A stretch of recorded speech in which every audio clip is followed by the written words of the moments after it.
Good morning, students. Today I will discuss the graph. Actually, this is also a types of data structure in which you have to store the element, but how? So many connections between them. Okay. Actual में जब ये graph data structure start हुआ था तो उसमें ये माना गया था कि जैसे एयरलाइन का रूट मैप है, ठीक है, कौन कहाँ से आ रहा है, कहाँ को जा रहा है, किसी दोनों के बीच में टकरार नहीं होनी चाहिए, ठीक है। और जैसे कोई रोड बन रहा है, कोई ब्रिज बन रहा है, तो उन दोनों के बीच में कोई नहीं आना चाहिए, ठीक है। इन मतलब कहीं भी किसी भी तरीके से आप क्रॉस करिए, लेकिन दोनों के बीच में किसी भी तरह का टकरार नहीं होना चाहिए। तो इन सभी तरह के यूज़ करने के लिए हमने क्या किया था, डेटा स्ट्रक्चर यूज़ किया था, ठीक है। तो ये डेटा स्ट्रक्चर जो है एक्चुअल में एक तरह का जो ये ग्राफ है वो एक्चुअल में एक तरह का डेटा स्ट्रक्चर ही है, ठीक है ना। इसीलिए जो ट्रेन की रूट लाइन है और फिर आपकी तो कनेक्शन और क्रॉस ये एक तरह का लाइन दिखाता है किसके बीच में, दो ऑब्जेक्ट के बीच में। तो ग्राफ का डेफिनेशन क्या हो जाता है कि graph is a pair vertices and edges. तो ये दो मेन इंपॉर्टेंट थिंग्स हो गया कि वर्टिसेस और एजेस क्या हो गया, ग्राफ के दो मेन पॉइंट्स हो गए। where V is a set of nodes called vertices and E is a collection of pair of vertices and E is a collection of pair of vertices called edges। तो V और E एक तरह का node हो गया जिसको vertices बोलते हैं, और दोनों नोड के बीच में जो लिंक स्थापित करता उसको हम लोग एज कहते हैं, ठीक है। तो there are so many edges. अब जैसे देखिए कि एग्जांपल जैसे डायरेक्टेड एज आ गया, इसका मतलब यू और वी के बीच में जो एरो देंगे हम, तो ये एरो किसके तरफ हम डिसाइड करा रहे हैं, वी के तरफ। इसका मतलब यू से हम सिर्फ वी के साइड ही जा सकते हैं, वी से हम यू के साइड नहीं आ सकते, just like a one way road traffic. तो this is also a ordered pair of vertices u v, but only one direction. Undirected edges मतलब क्या होता है कि कहीं यू से भी आ सकते हैं वी के पास, वी से भी आ सकते हैं यू के पास, that is called a two way direction. अब आते हैं डायरेक्टेड ग्राफ। तो ये दो एजेस जो कि जिसमें डायरेक्शन हो वो डायरेक्टेड एजेस हो गया, और जिसमें डायरेक्शन नहीं हो डेट इज कॉल्ड अनडायरेक्टेड हो गया। तो उसी के हिसाब से डायरेक्टेड ग्राफ भी होता है। डायरेक्टेड ग्राफ मतलब जिस एज में डायरेक्शन दे रखा हो that is called directed graph, ठीक है। जैसे कि आपका ए से बी के तरफ जा सकता है लेकिन बी से ए के तरफ नहीं जा सकता। अगर बी को अगर ए के पास भी जाना होगा तो पहले बी सी के पास जाएगा, देन सी ए के पास जाएगा, राइट। डी के पास सभी लोग आ सकते हैं बट डी कहीं भी जा नहीं सकता है, राइट। तो this is called a directed graph. Now अब आते हैं अनडायरेक्टेड ग्राफ में, ठीक है। तो अनडायरेक्टेड ग्राफ आपका क्या हो जाता है कि जैसे कि कोई भी उसमें एज नहीं है, देख रहे हैं इसमें कोई भी एज नहीं है यहाँ पर, जबकि डायरेक्टेड एज में क्या था, यहाँ पर एज था, ठीक है। कोई भी एज यहाँ पर नहीं है, जिसको बोलते हैं हम लोग अनडायरेक्टेड ग्राफ, कि कोई कहीं भी कहीं से भी जा सकता है, चाहे जी यहाँ पे आ जाए या सी यहाँ पे आ जाए या डी ए के पास चला जाए, डी कोई भी कहीं भी, दोनों साइड में भी। और मतलब एक लाइन का मतलब ही हो गया कि ये इस साइड भी और फिर इस साइड भी, राइट। तो ये there are so many example. और ये जो लूप बनता है इस तरह से कि अगर ए कोई एक पार्टिकुलर, अगर आपको जैसे मैंने बोला था कि व्हाट इज द टर्मिनेशन पर स्पेशल केसेस, तो अगर अपने पे ही अगर आ रहा, ए जो है वो खुद पे ही अगर आ रहा तो that is called self loop होता है, ओके।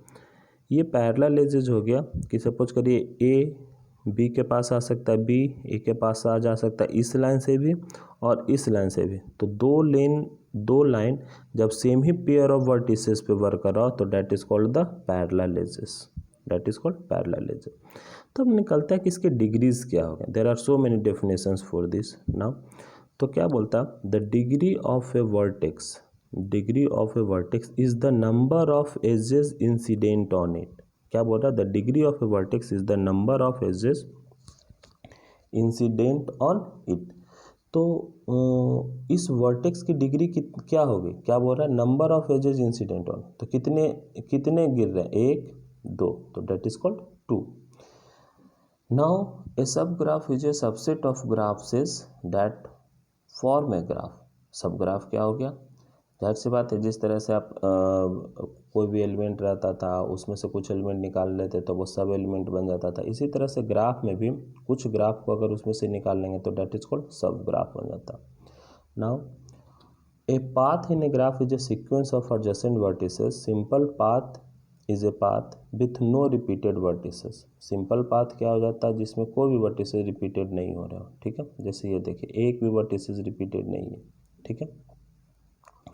और इसी तरह से सपोज करिए जब इस तरह से बना हुआ कोई हो, जैसे ए हो, देन बी हो, देन सी हो, देन डी हो, और इस तरह से अगर कुछ जैसे ए से बी की तरफ, बी से डी की तरफ, डी से सी की तरफ, सी से ए की तरफ, मतलब चारों साइकिल जो घूम रहा है, तो इस तरह के जो पाथ बनता है that is called a cycle. मतलब a cycle is a path where the first and last vertices are the same. पहला और आखिरी सबसे सेम होना चाहिए, ठीक है। तो that is called a cycle graph, ठीक है।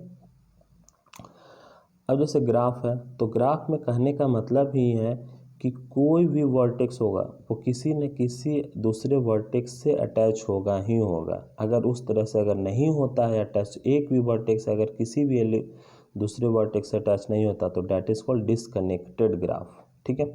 तो ये सारा का सारा वर्टिसेज एक दूसरे से कनेक्टेड है जैसे, तो that is called connected graph. और जो नहीं कनेक्टेड होगा, जैसे ये कनेक्टेड नहीं है, तो that is called disconnected graph. देख रहे हैं, इसके बीच में कोई भी लिंक नहीं है, इसके बीच में कोई भी लिंक नहीं है, तो मतलब पार्टीशन है।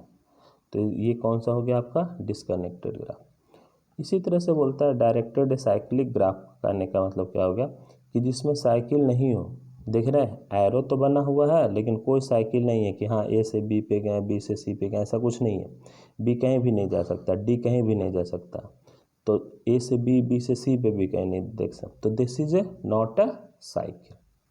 डायरेक्टेड साइक्लिक ग्राफ तो है, मतलब डायरेक्शन तो है बट कोई साइकिल नहीं है।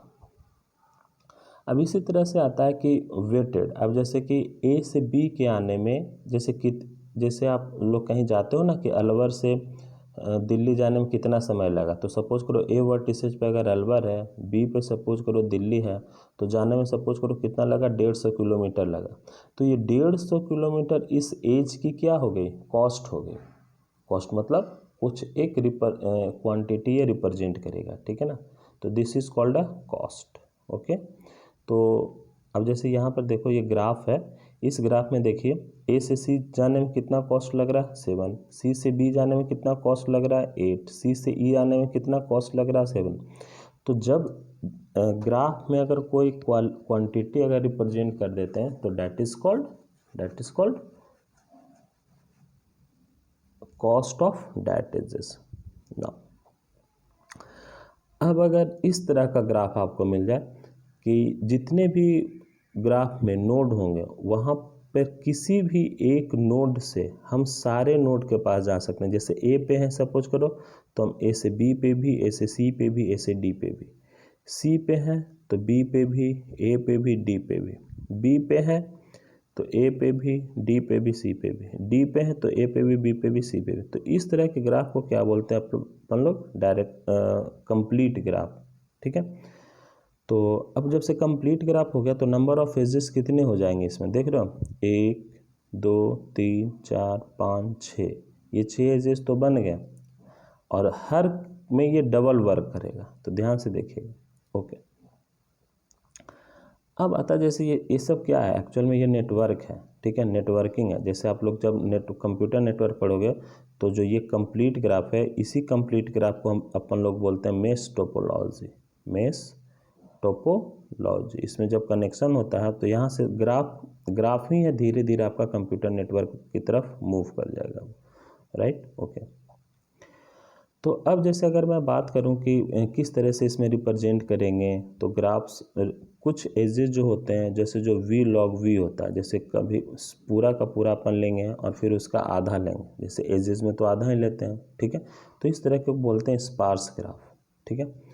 तो directed weighted graph are sometimes called network. ये पॉइंट यहाँ लिखा हो ना, directed weighted graph are sometimes called network. तो नेटवर्क में किस तरीके से नेटवर्क यूज करेंगे, तो मतलब कोई भी वर्टिसेस का नेटवर्क होगा, ठीक है, उसमें से अगर एजेस होंगे उसमें, तो जो रेंज होगा आपका ई का वो कहाँ से कहाँ तक होगा, 0 से v इंटू वी माइनस 1/2। जैसे आप लोग को बोलते थे ना कि अगर n नंबर का एलिमेंट है तो n इंटू एन माइनस 1/2, उसी तरह से लिखा है, n की जगह पे v लिख दिया है और n माइनस 1 की जगह v माइनस 1/2।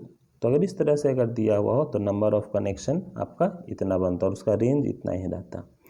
तो अब मैं बात करूं कि एप्लीकेशन ऑफ ग्राफ की क्या क्या है, तो सबसे बड़ी बात तो ये है कि ये अब एक नेटवर्क स्थापित करेगा, उसमें भी हाईवे नेटवर्क और फ्लैट नेटवर्क हो। और दूसरी बात सबसे बड़ी बात है कि ये कंप्यूटर नेटवर्क में सबसे ज़्यादा आता है, जिससे लाइन केबलिंग देखते हो कितनी बड़ी बड़ी तारें होती है, तो ये सब ग्राफ से बनता है कि कौन किस पे जाएगा, कौन किस पे जाएगा, कौन किस पे जाएगा, इंटरनेट के आपके वेब ब्राउजिंग पे। इसी तरह डेटाबेस में भी जो एंटिटी रिलेशनशिप डेटाबेस बनती है, कौन किससे अटैच है, कौन कहाँ पर है, क्या कर रहा है, तो डेट ऑल डिपेंडेंसीज आर क्या है, वो एप्लीकेशन ऑफ ग्राफ ही तो है वो। ओके, चलिए तो अब हम सेकंड लेक्चर में मिलेंगे। ओके।